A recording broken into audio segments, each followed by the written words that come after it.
Hello students. आप देख रहे हैं YouTube channel mathematics education centre. मैं उन विद्यार्थियों को कुछ बताना चाहता हूं। ये जो मैथमेटिक्स एजुकेशन सेंटर है, जो संस्था, वो पिछले कई वर्षों से ऑफलाइन क्लासेस भी चला रही है। आप हमसे भटियारी सराय दरभंगा आकर के जुड़ सकते हैं। जो स्टूडेंट्स 11वीं और जेईई मेन की जो प्रिपरेशन कर रहे हैं, उन विद्यार्थियों को मैं विश्वास दिलाना चाहता हूं कि आपकी संपूर्ण कोर्सेज कंप्लीट किए जाएंगे यूट्यूब चैनल के माध्यम से भी, और विश्वास के साथ हमसे जुड़े रहे। तो चलिए, आज जो हम टॉपिक स्टार्ट करने वाले हैं वो sets. First chapter mathematics book का सेट है, और ये सेट एक मैथमेटिक्स में बहुत ही अहम भूमिका निभाते हैं बहुत सारे चैप्टरों के साथ। तो आप इसे बहुत गौर से देखिएगा, समझने का प्रयास कीजिएगा।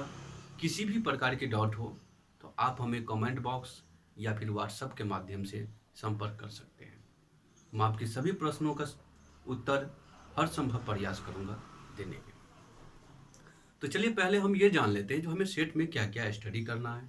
कुछ इम्पोर्टेंट पॉइंट्स हम आपको बताने के लिए जा रहे हैं।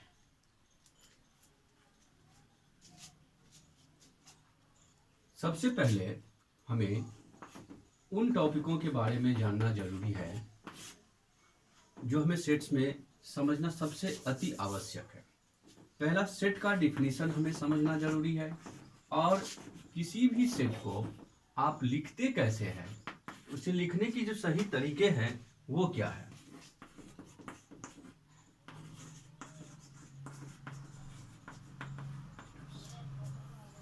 दूसरा पॉइंट ये जो हमें सेट में क्या क्या पढ़ने हैं, यूनियन, इंटरसेक्शन,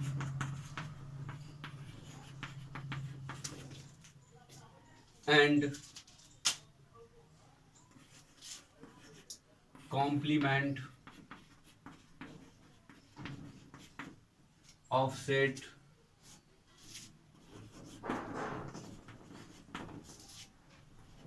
एंड देयर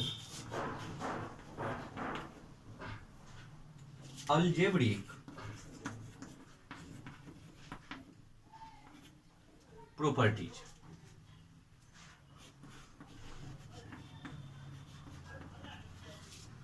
इसके बाद हम स्टडी करने वाले हैं पावर सेट। उसके आगे हमें कार्टेशियन प्रोडक्ट का हम स्टडी करेंगे। तो इन सबों टॉपिक को हम अच्छे तरीके से स्टडी करेंगे और इसे हम बहुत ही सहजतापूर्वक समझने का प्रयत्न करेंगे। इस टॉपिक को नोट कीजिए।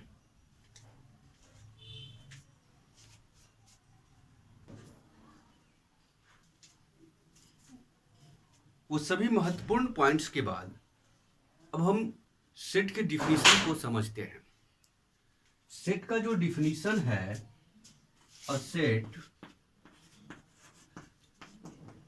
Is a well defined collections of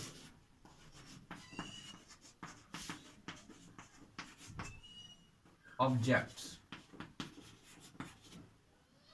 ये सेट के डिफिनीशन होते हैं।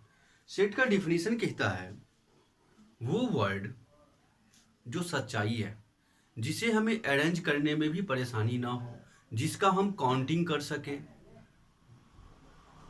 तो सपोज डेटली सप्ताह में 7 दिन होते हैं, आप इसे अरेंज भी कर सकते हैं। तो हम किस चीज को अरेंज नहीं कर सकते? कौन ऐसे एलिमेंट्स हैं जिसको हम अरेंज नहीं कर सकते हैं? हाँ, जैसे कि किसी भी व्यक्ति की ईमानदारी को अरेंज करना बहुत कठिन है। पहले तो हमें ये नहीं पता चल सकेगा कौन से व्यक्ति ईमानदार है और कौन से ईमानदार नहीं है। दूसरा, हम ये भी पता नहीं कर सकते कौन स्टूडेंट सबसे ज़्यादा इंटेलिजेंट है और कौन से स्टूडेंट इंटेलिजेंट नहीं है। हम ये भी पता नहीं कर सकते कौन हमारे क्रिकेट टीम में, अगर मान लें इंडियन क्रिकेट टीम में बहुत सारे प्लेयर हैं, उनमें कौन सा बेस्ट क्रिकेट प्लेयर है। प्रत्येक व्यक्ति के हिसाब से वो बेस्ट प्लेयर आएंगे। आपके लिए अलग बेस्ट प्लेयर होगा, आपके फ्रेंडों के लिए अलग बेस्ट प्लेयर हो सकते हैं, अदरवाइज के लिए भी वो अलग से बेस्ट प्लेयर बन जाएंगे। यानी नाम डिफरेंट डिफरेंट मिलेंगे। कोई कहेंगे रोहित शर्मा मेरे बेस्ट क्रिकेट प्लेयर हैं, कोई कहेंगे विराट कोहली मेरा बेस्ट क्रिकेट प्लेयर है।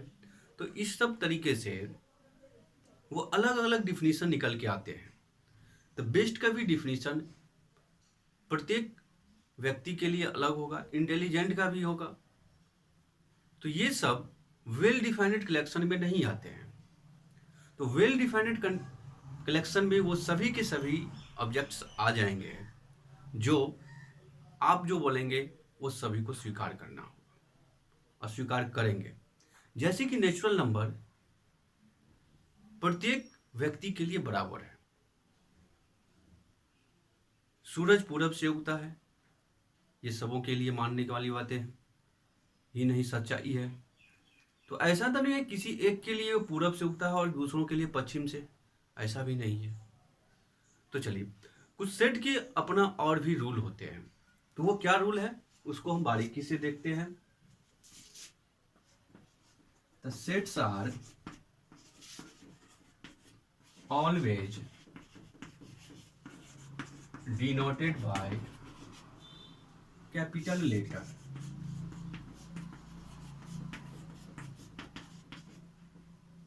एग्जाम्पल की तौर पर अगर हम इसे देखें तो ऐसे लिखना है अल्फाबेटिकली वर्ड्स में। फिर दूसरा कंडीशन जो इसका है कहता है इट्स एलिमेंट्स या ऑब्जेक्ट्स या फिर member are a small letter are denoted by a small letter। यानी किसी भी सेट का जो एलिमेंट लिखे जाएंगे, ऑब्जेक्ट लिखे जाएंगे, वो सभी के सभी किस में, स्मॉल लेटर में लिखे जाएंगे। एक छोटा सा हम एग्जांपल आपको दिखाते हैं, उससे समझने का कोशिश कीजिएगा। Set A belongs to A B C. इसका मतलब ये होता है एक सेट है जिसको हमें बोला गया था कैपिटल लेटर में लिखने के लिए, हमने अल्फाबेटिकली एक नाम दे दिया ए। फिर उसका एलिमेंट है जो स्मॉल लेटर में लिखने के लिए बताए गए, हमने इसे स्मॉल लेटर में भी लिख लिया। तो अब इसका हम मीनिंग समझते हैं थोड़ा सा। इसको हम क्या पढ़ते हैं, बिलोंग्स पढ़ते हैं। बिलोंग्स टू, जो नाम होगा सेट का वो नाम लिखेंगे। अब इसका रीजन क्या है वो भी थोड़ा समझने का हम कोशिश करेंगे। रीजन इसका ये है, ये जो आपका ए मेंबर ए है, एलिमेंट जो ए है वो कहाँ का रहने वाला है, तो सेट ए का मेंबर है। ये जो बी एलिमेंट है वो ए का है, सी भी है मेरा ए का। अगर हम यहीं पर डी का नाम ले ले तो क्या ये ए का मेंबर है? ऑफ कोर्स नहीं है। तो हम इसे क्या कहेंगे, does not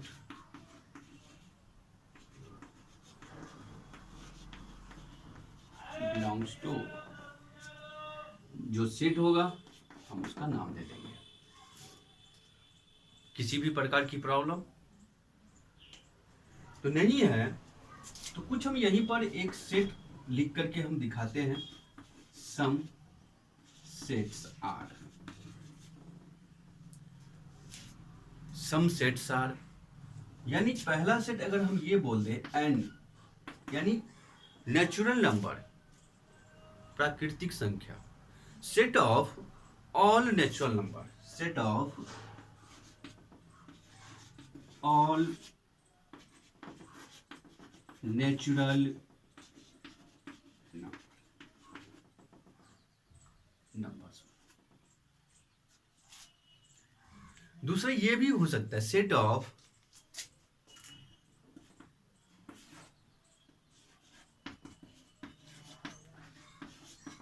all whole numbers.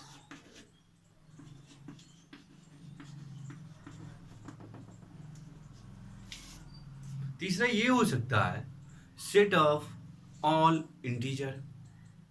अगला ये भी हो सकता है ना set of all rational number, set of next set of all real number, set of all positive rational number, set of all negative rational number. ये भी हो सकता है सेट ऑफ ऑल एरेशनल नंबर। अगर इतनी बातें समझ में आया हो तो सबसे पहले आप इसे नोट कीजिए, फिर इसके बाद हम कुछ स्टैंडर्ड एग्जाम्पल जिससे आपको समझने में बहुत ही काफ़ी मदद मिलेगा, नोट कीजिए।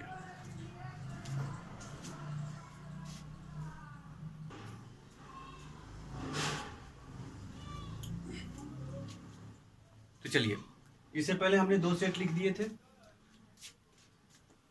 और ये 4, 5, 6 और 7 ये कुछ सेट्स हमने लिख दिए। इंटीजर के लिख दिए, रेशनल है, real number, positive rational number, positive rational number, rational number और पॉजिटिव रियल नंबर। इसको ध्यान में रखिएगा। पॉजिटिव के लिए पॉजिटिव का सिंबल का यूज करते हैं पॉजिटिव के लिए। अगर निगेटिव हमको लिखना होगा तो हम निगेटिव का यूज करेंगे। ठीक इसी प्रकार से यहाँ पर भी पॉजिटिव और निगेटिव दोनों होता है, आप उनको दोनों को लिखिएगा, ध्यान में रखिएगा। तो पॉजिटिव को हम कैसे लिख के दिखाते हैं, जेड प्लस करके, और निगेटिव के लिए जेड निगेटिव करके लिख करके हम डिनोट करते हैं। चलिए कुछ हम एग्जाम्पल की बात करते हैं। तो सम स्टैंडर्ड एग्जाम्पल जो बहुत ही इंपॉर्टेंट है समझना, इसको सटीकता से देखिएगा। कहते हैं a set of all English vowel, यानी एक सेट आपको बनाना है जो इंग्लिश के जो वॉवेल है उसके सहारे। तो इंग्लिश में 5 वॉवेल होते हैं इंग्लिश ग्रामर में, तो हम क्या लिखते हैं ऐसे, एक कर्ली ब्रैकेट, ए, ई, आई, ओ और यू। दूसरा set of all letter of word school, इस वर्ड से एक सेट बना के देना है।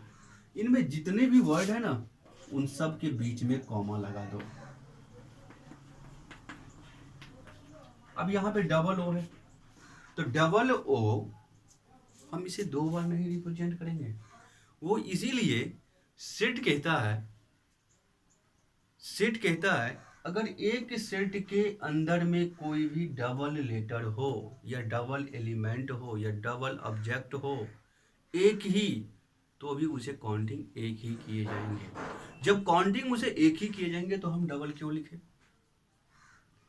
तो इसीलिए हम डबल ओ को भी सिंगल ओ लिखेंगे। अगर ट्रिपल ओ है तो वहां पे भी लिखेंगे। तो चलिए next question, set of all integer satisfy the inequalities -3 less than x less than 7। तो हमें इनइक्वालिटीज को सेटिस्फाइड करना है एक नंबर लाइन के ऊपर। तो सबसे पहले एक हम नंबर लाइन खींचते हैं। इस नंबर लाइन के ऊपर इधर मेरा पॉजिटिव होता है और इधर मेरा माइनस इन्फिनिटी होता है। मिड पॉइंट पे 0 लिए, 1 2 3 4 5, इधर -1 -2 -3 और इस नेक्स्ट साइड में 7 तक है। इसको 5 कर लो, इसको 6 कर दीजिए और यहाँ पर 7 दे दीजिए। तो इसे इक्विटीज को सेटिस्फाइड करना है। इक्विटीज में हम कुछ बताने के लिए जा रहे हैं, उसको गौर से देखिएगा। इक्विटीज में है क्या, x less than x minus 3 less than x और लेस देन 7। यहाँ पे इक्वल का सिंबल नहीं लगा हुआ है।